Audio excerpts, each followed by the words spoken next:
A man rescues what he believes is a tiny, mud-soaked puppy from the side of a road, thinking he's just saved a helpless dog from a terrible storm. But when he brings it home and carefully rinses off the thick layers of dirt and grime, he realizes it's not a dog at all, something else entirely, something that will shock his entire neighborhood and change his understanding of urban wildlife forever. What happens next isn't just about saving a life, but discovering the extraordinary. Creatures that share our world in ways we never expected. Quick pause before we continue. Tell us, where in the world are you watching from? If you're enjoying these stories, be sure to hit subscribe because tomorrow's episode is absolutely mind-blowing. This is the story of Marcus Thompson, retired plumber whose quiet morning routine is interrupted by an encounter that will challenge everything he thought. He knew about the animals living right under our noses in the heart of the city. The morning rain drummed steadily against the windows of Marcus Thompson's small apartment as he sipped his coffee and watched the world wake up beyond the glass. At 58, Marcus had grown accustomed to the rhythms of early morning, the distant hum of traffic beginning to build, the occasional jogger splashing through puddles on the sidewalk below, and the comforting routine of solitude that had defined his life since retirement 3 years ago. Marcus tugged his worn cardigan closer as he moved away from the window. The spring storm had arrived overnight, turning the city streets into rivers and making the morning commute treacherous for those still tied to the working world. He felt grateful to be free of such concerns, though the emptiness of his days sometimes weighed heavier than he cared to admit. His small apartment reflected a life pared down to essentials: functional furniture, a few family photographs, and the accumulated tools of a 4-decade career in plumbing, carefully organized in the spare bedroom. The space was clean and orderly, perhaps too much so, lacking the comfortable chaos that had once filled his home. When Sarah was alive and their daughter Emma still lived nearby, Marcus finished his coffee and glanced at the clock. 7:30 a.m. His usual morning walk to the corner store for groceries would have to wait until the rain subsided. Instead, he decided to venture down to check his mailbox in the building lobby, a small excuse to leave the apartment even in the storm. The elevator descended slowly, its familiar mechanical sounds providing a comforting backdrop to his thoughts. In the lobby, Marcus nodded to Mrs. Rodriguez, the building manager, who was mopping up water tracked in by early morning residents. The woman's concerned expression caught his attention. "Terrible morning," she said, pausing in her work. "Animal control has been called twice already. Storms got all the strays worked up, looking for shelter." Marcus collected his mail, mostly bills and advertisements, and was heading back toward the elevator when he heard it. Sound so faint he almost missed it over the rain pattering against the lobby windows. A weak, plaintive cry that seemed to drift from somewhere outside. He paused, listening intently. There it was again, barely audible, but unmistakably the sound of an animal in distress. "Did you hear that?" he asked Mrs. Rodriguez, but she had moved on to another section of the lobby, her headphones blocking out the world as she worked. Marcus approached the lobby doors, peering through the rain-streaked glass toward the small courtyard area behind the building. The storm had turned the normally tidy space into a muddy mess, its overflowing planters and debris scattered by the wind. Movement caught his eye near the building's rear wall. A small, dark shape huddled against the brick foundation, barely visible through the sheets of rain. It was trembling, and as Marcus watched, made another weak attempt at vocalization. Without thinking, Marcus pushed through the rear exit door, immediately feeling the cold rain soak through his cardigan. He approached the creature slowly, his experienced eyes taking in what appeared to be a very small dog completely coated in thick, dark mud. "Hey there, little one," he said softly, kneeling carefully to avoid the worst of the mud. "What are you doing out here in this weather?" The animal didn't move away, which concerned Marcus more than if it had shown fear. In his experience, healthy strays usually had enough energy to be wary of humans. This creature seemed barely conscious, its sides rising and falling with rapid, shallow breaths. The mud coating was so thick that Marcus couldn't determine the animal's breed, size, or even color. What he could see was that it was severely chilled and likely hadn't eaten in days. The storm had probably been the final straw in what was already a desperate situation. "Okay, buddy," Marcus murmured, carefully working his hands under the muddy form. "Let's get you somewhere warm." The animal offered no resistance as Marcus lifted it, feeling how light and fragile it was beneath the coating of mud. He hurried back through the door, grateful for the warmth of the building as he carried his unexpected burden toward the elevator. Mrs. Rodriguez looked up in alarm as Marcus passed, water dripping from both him and his rescue. "Mr. Thompson, you can't bring strays into the building," she began, but something in Marcus's expression stopped her protest. "Just until the storm passes," he said firmly. "I'll take full responsibility." The elevator ride to the 4th floor seemed longer than usual, with Marcus acutely aware of the animal's labored breathing and the mud beginning to drip onto the floor. Damn. In his apartment, he headed straight for the bathroom, running warm water in the sink while he gathered towels. "Let's see what we're dealing with," he said gently, testing the water temperature with his elbow, as he'd once done for Emma's baths decades ago. Marcus began the careful process of cleaning away the mud, working slowly to avoid stressing the already weakened animal. Warm water ran brown as layers of grime washed away, revealing patches of what he expected would be fur beneath.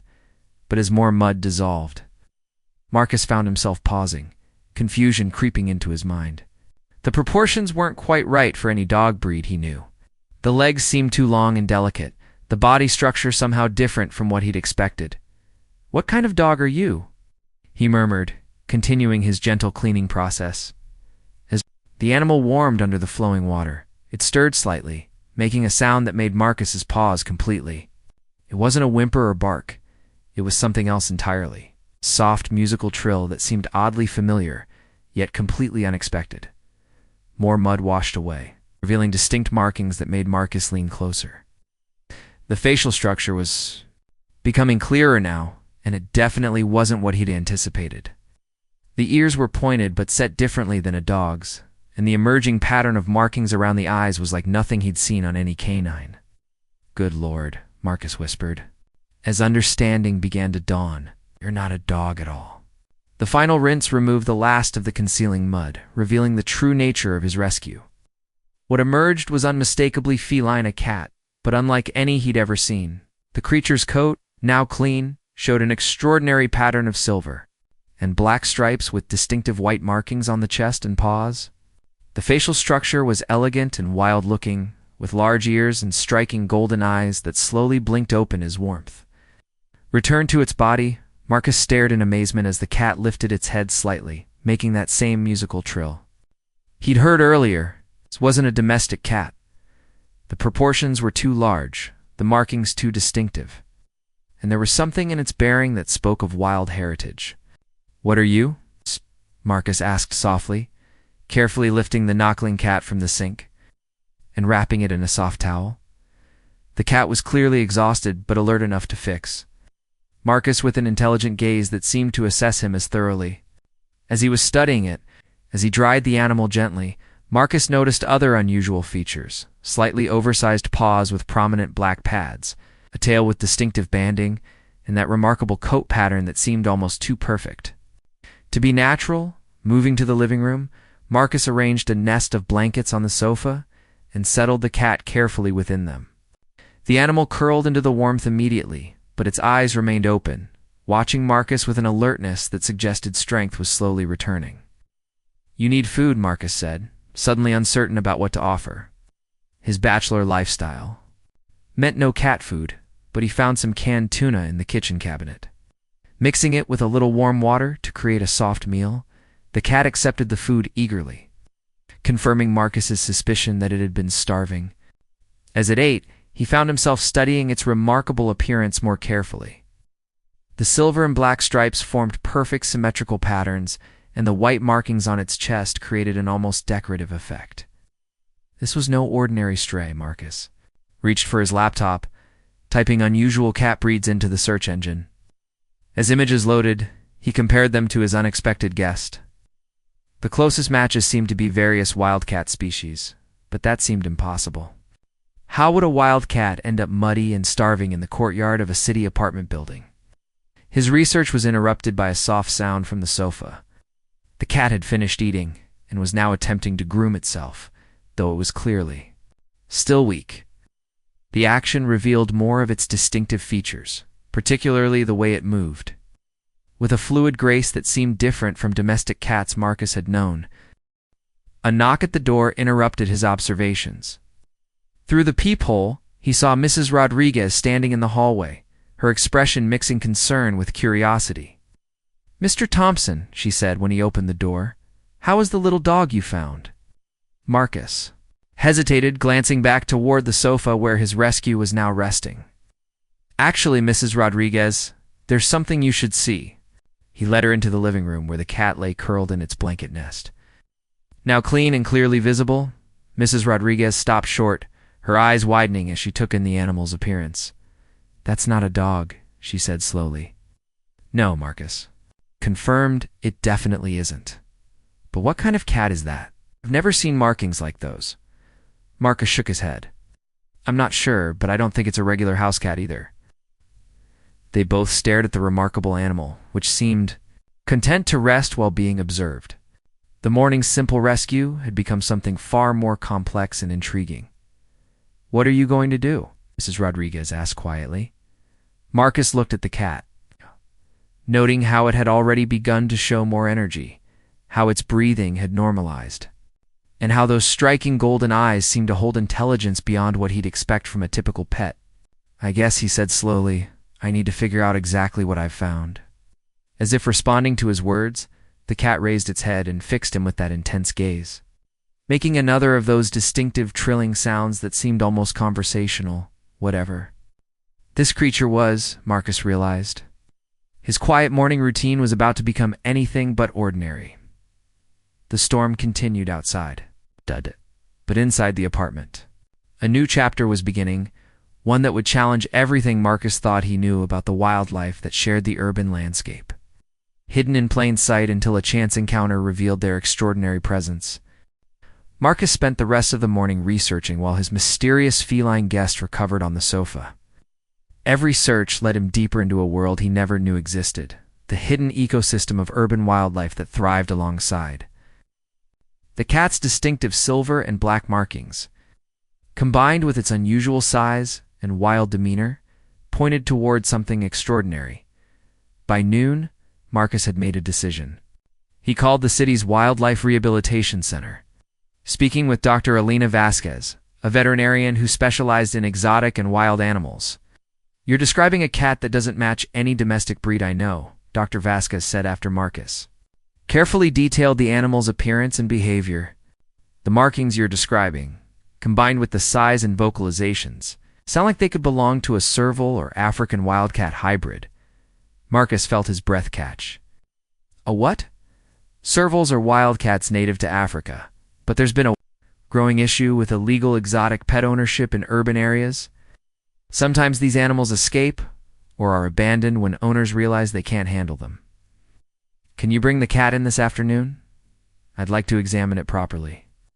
3 hours later, Marcus sat in the waiting room of the Wildlife Center, the cat resting quietly in a borrowed carrier beside him.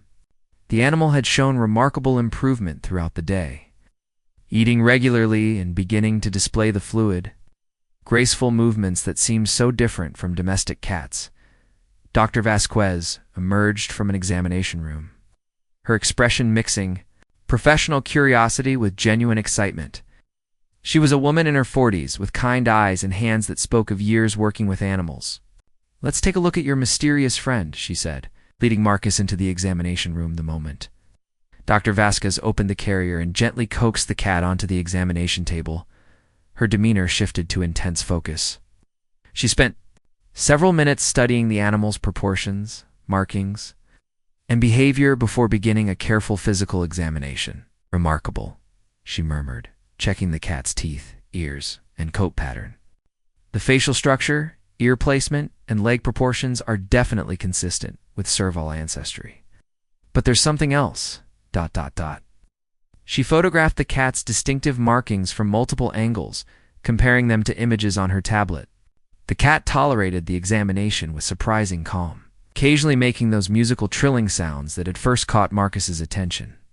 "Mr. Thompson," Dr. Vasquez said finally, her voice filled with amazement, What you found is incredibly rare. This appears to be a savanna cat, a hybrid between a domestic cat and an African serval. But not just any savanna cat. Based on the markings, size, and behavior, this looks like an F1 or F2 generation, meaning it's very close to its wild servile parent. Marcus leaned forward, trying to process this information. What does that mean exactly? These cats can cost anywhere from $15,000 to $40,000. They're extremely exotic, require special permits in many areas, and need experienced handlers. The fact that you found this animal abandoned and starving suggests someone was keeping it illegally and either lost it or dumped it when they couldn't handle the responsibility. The implications hit Marcus like a wave. The small creature he'd rescued from the mud wasn't just an unusual cat, it was one of the rarest and most expensive hybrid animals in the world. Dr. Vasquez continued her examination, discovering a small microchip embedded under the cat's skin. Within minutes, she had traced the chip to a registration database. The chip is registered to a breeder in California, she said, frowning at her computer screen. But according to this, the cat was reported stolen 8 months ago. Substantial reward offered for its return. Oh. Marcus stared at the cat, which had curled up on the examination table, and was watching him with those striking golden eyes. Stolen? Exotic cat theft is more common than people realize. These animals are valuable enough to make them targets for thieves who often have no idea how to care for them properly. This cat has probably been through quite an ordeal before, ending up in your courtyard. As Dr. Vasquez made phone calls to coordinate with the original breeder and local authorities, Marcus found himself alone with the remarkable animal he'd rescued. The cat seemed to sense his attention, stretching one elegant paw toward him and making a soft chirping sound. "You've had quite a journey, haven't you?"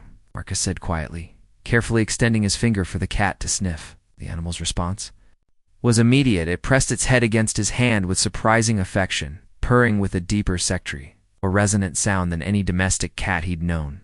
Dr. Vasquez returned with news that would change everything. The original breeder, Dr. Sarah Chen, is flying out tomorrow to verify the cat's identity. But she's made an interesting proposal. The trauma this cat has experienced means it would benefit from a stable, quiet environment during its recovery.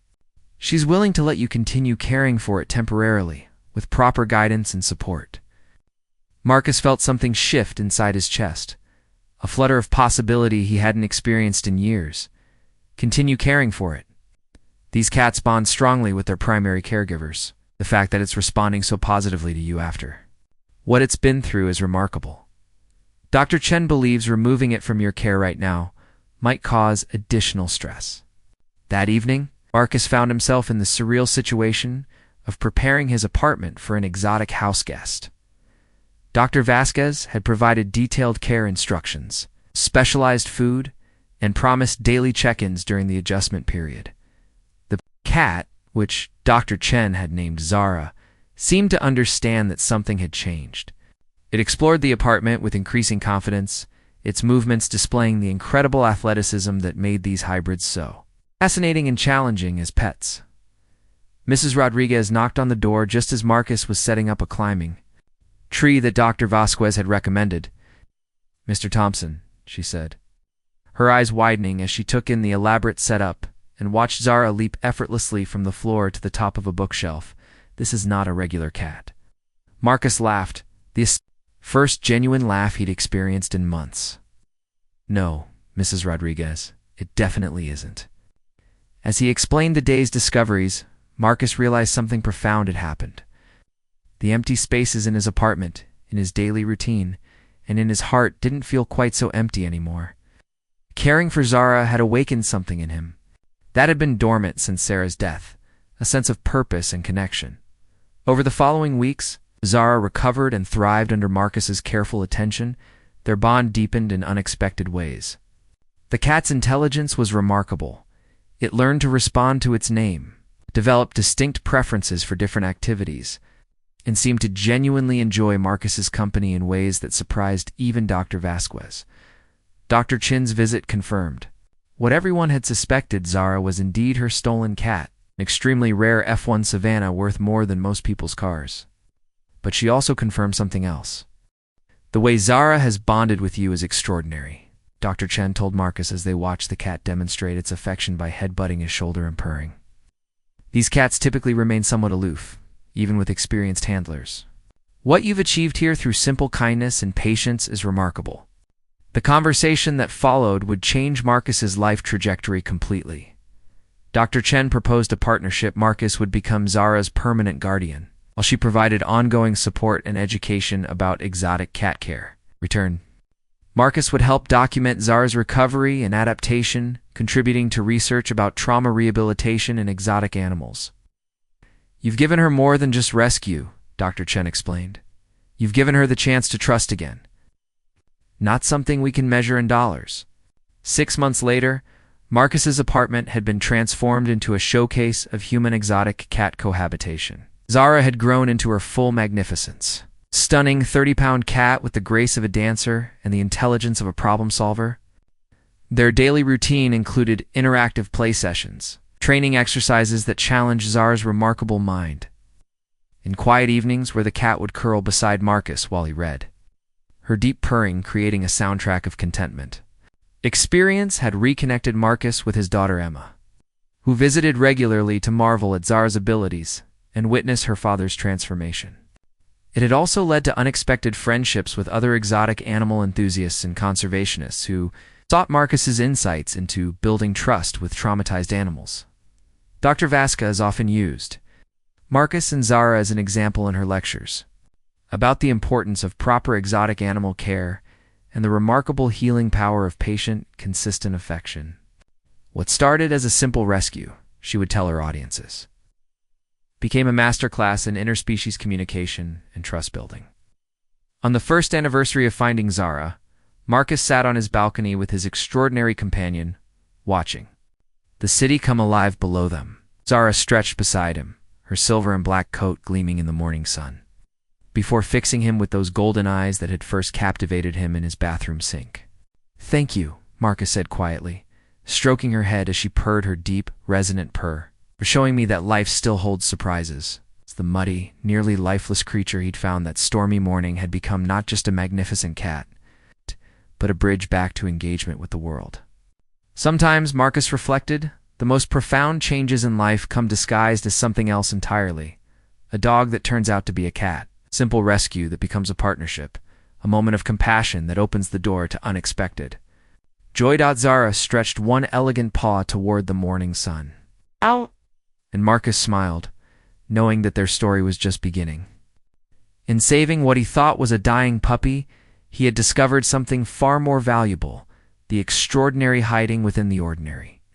Waiting for someone willing to look beyond the surface, to see what was truly there, the journey from that muddy courtyard to this moment of perfect contentment had taught them both that family comes in many forms. That healing takes time and patience, that sometimes the most beautiful transformations happen when we least expect them. Their story had captured the attention of animal lovers worldwide. But for Marcus, the real magic was in the quiet moments. Zara's morning greeting, her playful antics that brought laughter to his days, and the profound bond between a lonely man and an extraordinary cat who had both found exactly what they needed in each other. Telling and preparing this story took us a lot of time. So if you are enjoying it, subscribe to our channel. It means a lot to us. What started as a simple rescue of what appeared to be a muddy puppy became an incredible journey of discovery, healing, and the extraordinary bond between humans and the remarkable creatures that share our world. Hit subscribe and keep watching. More stories waiting for you. Tap the video on screen. Just click and enjoy.